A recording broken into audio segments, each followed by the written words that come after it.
Bonjour et bienvenue dans cet exercice sur le théorème de l'énergie cinétique. Et on commence par l'énoncé. À partir d'un point A, un solide S de masse 2,60 kg glisse sur une pente inclinée d'un angle alpha de 20 degrés par rapport au plan horizontal.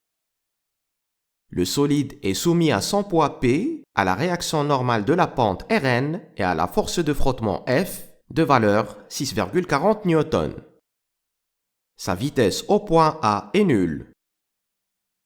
Voici sur le schéma le poids P, la réaction normale de la pente Rn qui est perpendiculaire à la pente et la force de frottement F qui s'oppose au mouvement. Le schéma est doté d'un axe d'altitude OZ et l'intensité de pesanteur petit g est égale à 9,81 N par kg. Première question de l'exercice. Sachant que la distance AB est égale à 25 mètres, calculez la valeur de la différence ZA moins ZB. Deuxième question de l'exercice. Calculez les travaux des trois forces entre le point A et le point B. Et troisième et dernière question de l'exercice. Calculez VB, la vitesse du solide, au point B. Tu peux mettre la vidéo sur pause et tenter de trouver les bonnes réponses. On revient pour la correction dans 10 secondes.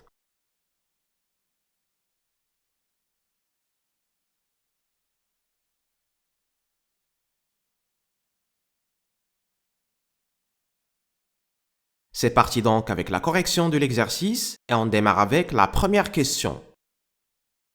Calculons la différence ZA moins ZB. Sur le schéma, la différence d'altitude ZA moins ZB correspond à cette distance. Et on retrouve la même distance de l'autre côté de l'axe des Z. En travaillant dans ce triangle, on a le sinus de l'angle alpha est égal au côté opposé, c'est-à-dire ZA moins ZB, divisé par l'hypoténuse, c'est-à-dire la distance AB. Et du coup, ZA moins ZB est égal à AB fois sin alpha. On passe à l'application numérique.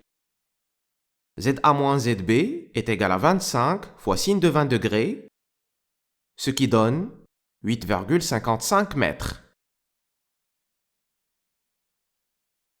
Deuxième question. Voici les travaux des trois forces. Le travail de la réaction normale Rn entre le point A et le point B est par définition le produit scalaire des deux vecteurs Rn et AB. C'est donc la norme du vecteur Rn fois la norme du vecteur AB fois le cosinus de l'angle entre les deux vecteurs, soit ici 90 degrés, car la réaction normale est perpendiculaire au vecteur AB. C'est alors Rn fois AB fois 0, car cosinus de 90 degrés est égal à 0. Le travail de la réaction normale entre le point A et le point B est égal à 0 joules. Le travail du poids P entre le point A et le point B a pour formule W de P est égal à M fois G fois ZA moins ZB. On remplace par les valeurs numériques. C'est 2,60 fois 9,81 fois 8,55, ce qui donne 2,18 fois 10 exposant 2 joules.